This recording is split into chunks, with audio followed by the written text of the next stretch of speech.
Сәлем балалар. Бүгін біз қызықты тақырыпты үйренеміз: фигуралар мен өлшемдер. Біз күнделікті өмірде көптеген фигураларды көреміз. Мысалы, доп, шеңбер, терезе, төртбұрыш. Ең алдымен шеңбер туралы сөйлесейік.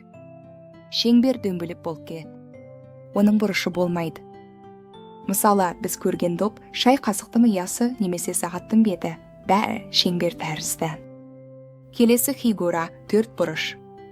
Төртбұрыштың төрт бұрышы болады. Үйде немесе мектепте біз көп нәрсені төртбұрыштан табамыз. Үстел, кітап, тіпті кейбірден плиткалары. Үшбұрыш туралы сөйлесейік. Үшбұрыштың үш бұрышы болады.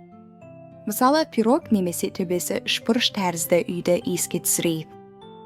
Балалар, енді заттардың өлшемін салыстырамыз. Қайсысы ұзын, қайсысы қысқа екенін қарастырамыз. Мысалы, созғыш ұзын, ал қалам қысқа. Ал доп орташа өлшемде.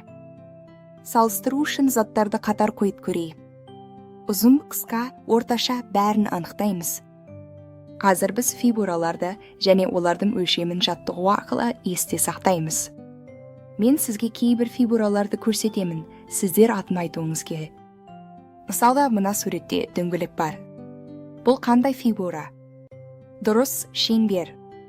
Келесі суретте төрт бұрыш бар. Бұл қандай фигура? Иә, дұрыс, төрт бұрыш. Ал мына суретте үш бұрыш бар. Дұрыс айтасыңдар, бұл үш бұрыш. Балалар, енді біз фигураларды және заттардың өлшемін бірге қолданамыз.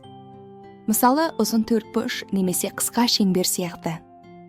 Осылайша біз фигураларды және олардың өлшемдерін дұрыс айыра аламыз.